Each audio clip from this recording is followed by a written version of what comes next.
Pessoal, vou fazer uma pergunta para vocês.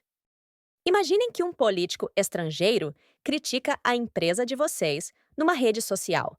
E por causa desse post, as ações da empresa despencam pela metade em um dia. O salário não cai na conta no fim do mês. E na semana seguinte, vocês recebem um aviso: não precisa mais vir trabalhar. Impossível! Vocês devem estar pensando, né? Eu também pensei. Mas, em 2023, isso realmente aconteceu no Brasil? Trump postou uma coisa nas redes sociais. Em um dia, a economia brasileira desabou. E olha, nem era o presidente do Zenata Centapuá, era um ex-presidente. Sou jornalista do Korea Economic Daily. Morei 3 anos no Brasil. No começo, eu pensava: Brasil? País do futebol e do café gostoso. Mas o que vi aqui foi um mundo completamente diferente. Como um país de 200 milhões de pessoas quase caiu por causa de uma frase de uma pessoa. E como lutaram para sair dessa crise. Para ser franco, isso não é problema só de vocês. Nosso país também pode passar pela mesma coisa a qualquer momento. Me deem uns 20 minutos. A história de hoje não é só notícia, é algo que pode afetar a vida de vocês também. Principalmente nessa época em que os Estados Unidos se metem em tudo, né? Bom, vamos lá. 14 de fevereiro de 2023, Dia dos Namorados no Brasil. Mas naquele dia, o que os brasileiros receberam não foram rosas. Foi um choque tremendo. 14 de fevereiro de 2023, Dia dos Namorados no Brasil. Mas na Bolsa de Valores de São Paulo, a Bovespa, acontecia algo nada romântico. Eu estava naquela manhã numa reunião econômica no Bradesco. O Bradesco é um dos maiores bancos do Brasil. É tipo a Samsung ou Hyundai do nosso país. Na sala de reunião, tinha uma mesa de mogno chique. Na parede, uma tela enorme mostrava indicadores econômicos atualizando em tempo real. Às 9 da manhã, quando o pregão abriu, algo estranho começou a acontecer. Todos os índices começaram a ficar vermelhos. No começo pensei: ah, deve estar caindo um pouquinho hoje também. Mas com o passar do tempo, a queda ficou preocupante. Foi nesse momento.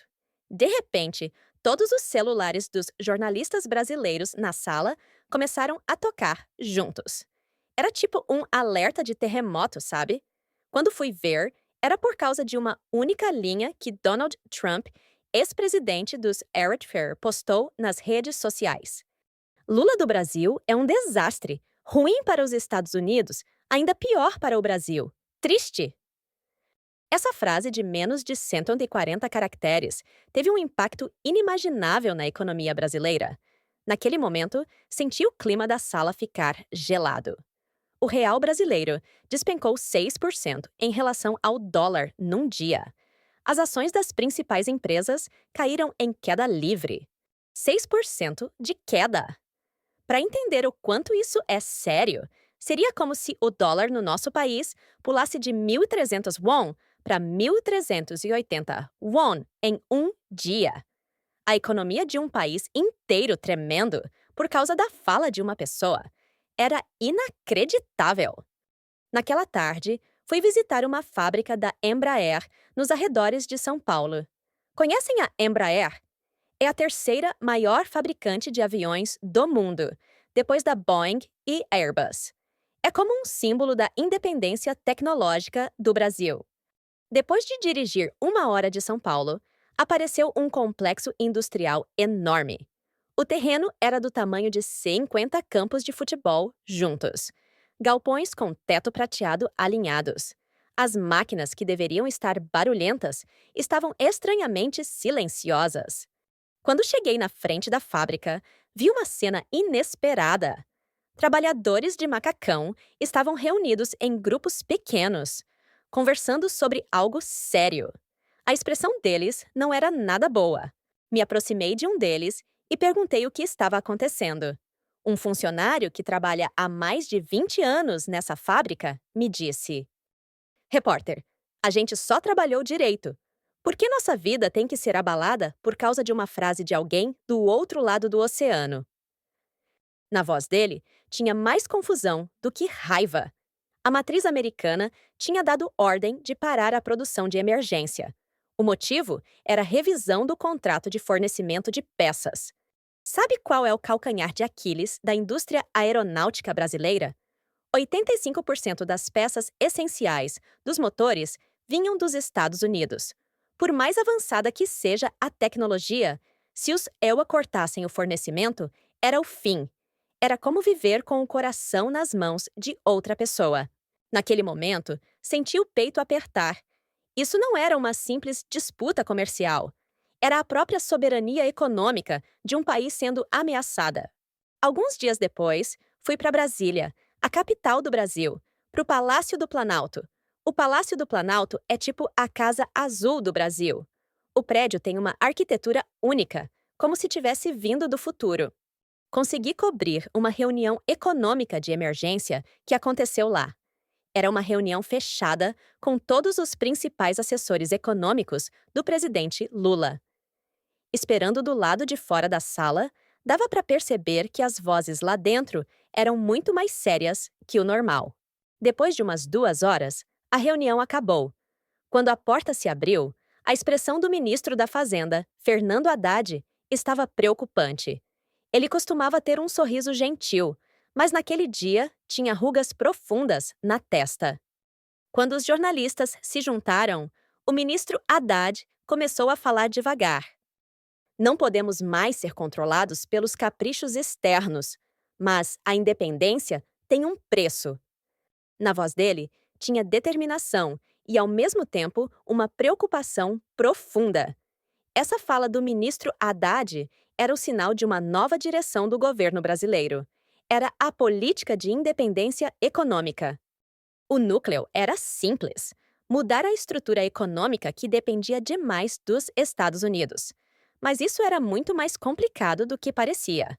Porque o Brasil importava 70% das peças de automóveis e mais de 90% dos semicondutores dos Estados Unidos. 70% é muita coisa. É como a proporção de máscaras e roupas que nosso país importa da China. Não dava para mudar isso da noite para o dia. Por isso, o governo brasileiro escolheu cooperação tecnológica com a Índia. A Índia era relativamente livre da influência americana e tinha tecnologia considerável. Mas aqui surgiu o primeiro grande dilema. Em março daquele ano, cobri a Conferência de Cooperação Tecnológica Índia-Brasil, em São Paulo. A tensão estranha que senti naquele momento não consigo esquecer até hoje. O local era um hotel luxuoso no centro de São Paulo. Os representantes da Índia e do Brasil, sentados um de frente para o outro, pareciam numa mesa de negociação. As condições da Índia eram mais difíceis do que esperávamos. Em troca da tecnologia, exigiam uma grande abertura do mercado de produtos agrícolas brasileiros, especialmente do arroz e do açúcar. Arroz e açúcar podem parecer pouca coisa, mas no Brasil tem um significado completamente diferente. O Brasil é o maior produtor de açúcar do mundo. 4 em cada 10 pacotes de açúcar que compramos no mercado são brasileiros. Entregar esse mercado para a Índia era como pedir para os agricultores brasileiros desistirem do direito de sobreviver.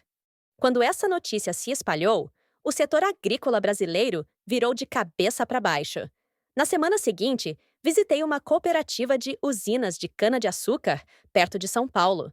A raiva deles era além da imaginação. Quando entrei no escritório da cooperativa, senti cheiro forte de café e vozes alteradas. Um fazendeiro de uns 60 anos me viu e disse na hora: "O governo está fazendo a gente de bode expiatório, tentando sair da dependência dos Itacrocehuata e ficando dependente da Índia. Qual é a diferença? No final, quem se lasca somos nós." As mãos dele eram ásperas de décadas de trabalho na lavoura, mas a voz estava tremendo. O medo de talvez perder a fazenda que vinha de 3 gerações era palpável. Naquele momento, entendi o dilema fundamental que o Brasil enfrentava. Buscando independência, mas tendo que depender de alguém. A completa autossuficiência era praticamente impossível. No final, o governo brasileiro teve que aceitar parcialmente o acordo com a Índia, mesmo sabendo que era desfavorável. Não tinha escolha. A pressão do Satakwas Yaka continuava e não aparecia outra alternativa. Mas o problema maior era a divisão dentro do governo. Em maio de 2023, presenciei um evento chocante no Ministério do Meio Ambiente do Brasil. A tensão daquele dia ainda é vívida na minha memória. Aquele dia, o tempo em Brasília estava especialmente quente. Na frente do prédio do Ministério do Meio Ambiente, tinha mais jornalistas que o normal. Ativistas ambientais também estavam reunidos com placas. Tinha um pressentimento de que algo grande ia acontecer. Por volta das 3 da tarde, a notícia estourou. O ministro do Meio Ambiente renunciou em protesto contra o projeto de lei do Fundo de Desenvolvimento da Amazônia. Esse projeto permitia desenvolvimento limitado de algumas áreas da Amazônia para superar a crise econômica e provocou forte oposição de grupos ambientalistas. A Amazônia, vocês sabem, é chamada de pulmão do mundo. Produz 20% do oxigênio do planeta. Mexer nesse lugar era algo absolutamente inaceitável para os ambientalistas brasileiros.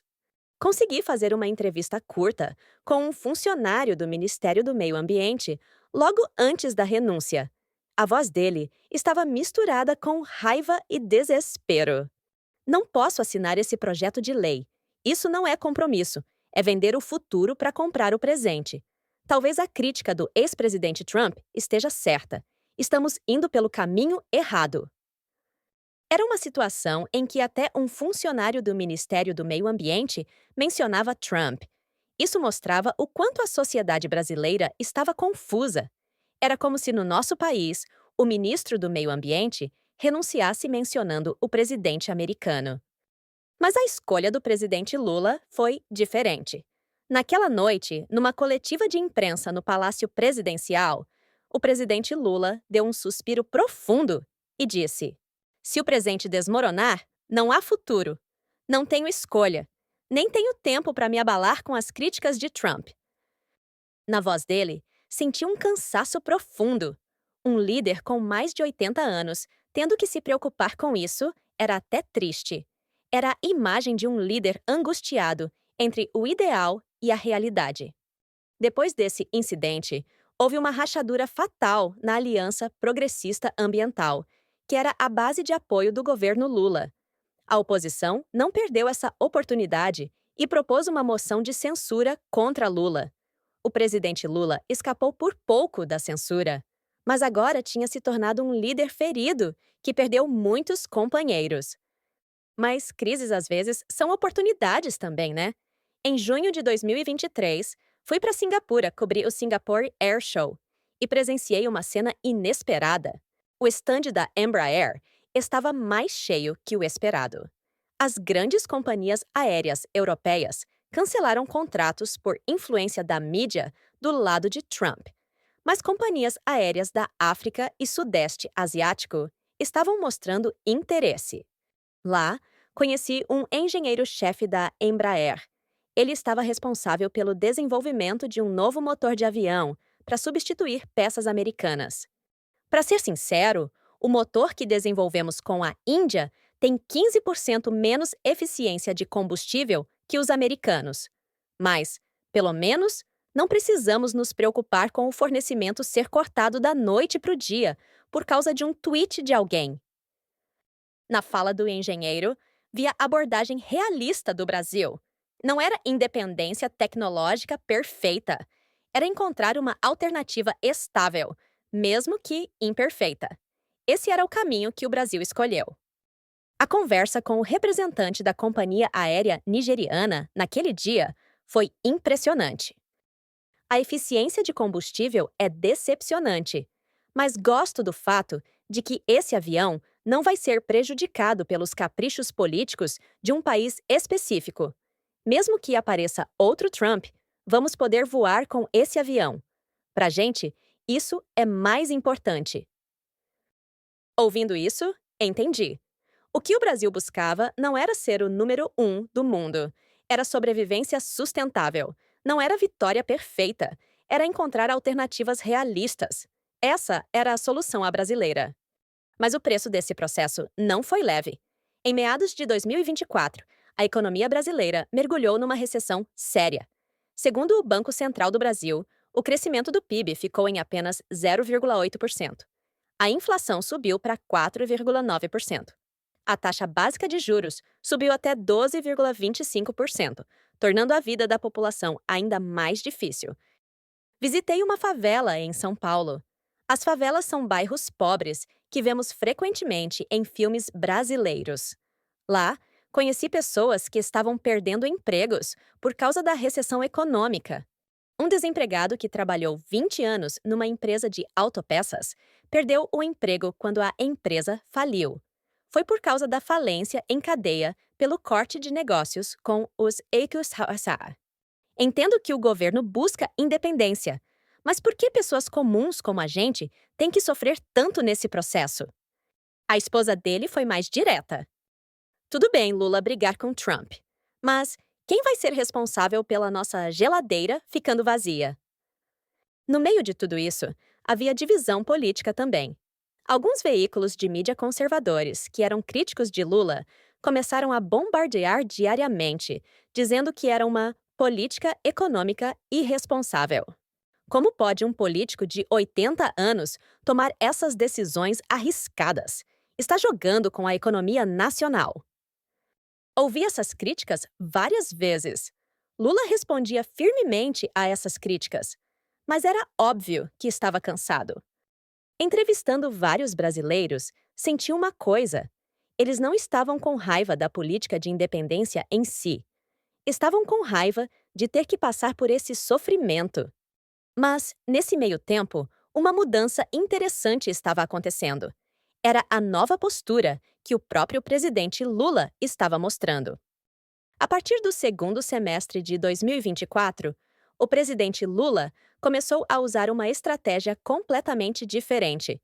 Promoveu ativamente a política de soberania agrícola e fortaleceu a aliança com governos de esquerda da América do Sul, especialmente com a presidente mexicana Claudia Sheinbaum. Estava tendo resultados concretos no desenvolvimento conjunto de biocombustíveis e cooperação em tecnologia sustentável. Em janeiro passado, participei de um seminário de cooperação energética sul-americana em São Paulo.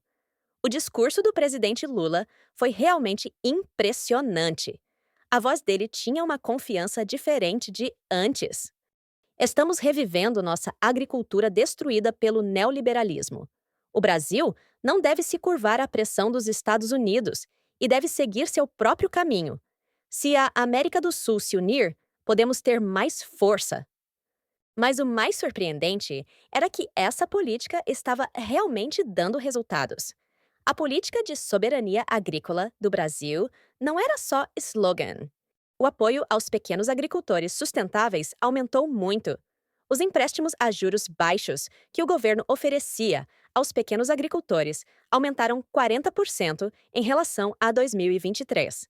As fazendas com certificação orgânica também aumentaram 30%. Um aumento de 40% é uma mudança enorme. É como se o orçamento agrícola do nosso país aumentasse 1,4 vezes da noite para o dia. A taxa de autossuficiência alimentar também melhorou visivelmente. No caso do arroz, subiu de 85% em 2022 para 92% em 2024. Um aumento de 7% pode parecer pouco, mas pensando na mesa de 200 milhões de brasileiros, é uma mudança enorme. Mais importante, o presidente Lula não estava se curvando à pressão de Trump. Pelo contrário, estava expandindo a cooperação econômica com a China e fortalecendo sua posição no BRICS, fazendo um contrapeso aos EUTIL. Na cúpula do BRICS, em outubro do ano passado, o presidente Lula propôs um novo sistema de pagamentos que não depende do dólar. Isso era um desafio frontal à hegemonia do dólar americano. Essa postura do governo Lula deu grande coragem ao povo brasileiro. perceberam que, se não desistirem, aparece um caminho. Janeiro de 2025. Voltei ao Complexo Industrial de São José dos Campos, que visitei 2 anos atrás. Mas a atmosfera tinha mudado completamente. No lugar da antiga fábrica da Embraer, estava sendo construído um centro de pesquisa de tecnologia sustentável. Era um projeto que o governo Lula estava promovendo em cooperação com universidades brasileiras e institutos de pesquisa indianos. Lá, encontrei novamente a equipe de pesquisa da Embraer. Eles agora eram pessoal essencial desse centro de pesquisa. A expressão deles parecia muito mais brilhante que antes. Pode não ser a tecnologia mais avançada do mundo, mas pelo menos é nossa. Não precisamos nos preocupar que algum político estrangeiro nos corte amanhã. Nessa fala simples, havia a escolha do Brasil. Não perfeição, mas sustentabilidade. Não o topo do mundo, mas nossa própria vida. Visitei favelas de São Paulo novamente também. A situação econômica ainda era difícil, mas senti esperança nas pessoas que encontrei lá. Uma senhora que trabalhava numa cooperativa de agricultura orgânica me contou: o salário não é alto, mas pelo menos posso trabalhar com dignidade. E o mais importante é que não vou perder meu emprego por causa de uma frase de alguém. Nessa fala dela, sentiu que o Brasil estava buscando não riqueza, mas estabilidade. Não dependência de outros, mas a própria vida. 3 anos morando no Brasil. Durante esse tempo, aprendi muitas coisas. A primeira lição foi sobre vulnerabilidade. Aprendi como as economias de países em desenvolvimento, como o Brasil, podem ser facilmente abaladas por influências externas. O nosso país não é exceção. A segunda lição foi sobre escolhas. Vi como os líderes e o povo de um país, diante de uma crise, têm que fazer escolhas difíceis. Vi como essas escolhas não têm respostas perfeitas e sempre vêm com sacrifícios. A terceira lição foi sobre resistência. Vi como um país, mesmo diante de pressão de uma superpotência, se esforça para manter sua dignidade. E que esse esforço, mesmo que imperfeito, tem valor. Mas a lição mais importante foi sobre nós. A história do Brasil não é só do Brasil. Pode ser nossa história a qualquer momento. Num mundo em que a influência dos Siwa está enfraquecendo e a competição entre potências está se intensificando, como pequenas e médias potências, como nosso país e o Brasil, devem sobreviver? Essa é a questão que a experiência do Brasil nos deixa. A resposta não é simples. Como vimos no Brasil, a independência vem com dor. A resistência exige sacrifícios. Mas não fazer nada, ficar dependendo, também não é resposta. A escolha que o Brasil fez foi essa. Mesmo imperfeito, buscar seu próprio caminho. Mesmo não sendo o melhor, escolher o que é seu. E com essa escolha, estão criando um futuro diferente, mesmo que devagar. Agora vou voltar para a Coreia. Mas a lição que aprendi no Brasil, vou levar para o resto da vida.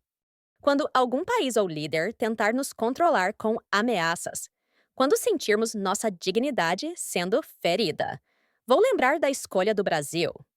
Vou lembrar de que resistir, mesmo imperfeito, tem valor. Vou lembrar de que buscar nosso próprio caminho, mesmo difícil, é necessário. E vou continuar contando essa história, porque essa história não é só do Brasil, é nossa história também. O tweet de Trump abalou o Brasil, mas não conseguiu quebrar o Brasil. Pelo contrário, deu ao Brasil a oportunidade de encontrar seu próprio caminho. Talvez essa seja a mensagem mais importante que o Brasil nos deixa: que crises podem ser oportunidades, que ameaças podem se tornar motivação para crescimento, e que nossa dignidade, no final, está nas nossas mãos. Foi isso de São Paulo, Brasil. Sou o correspondente do Korea Economic Daily. Obrigado por ouvirem por tanto tempo.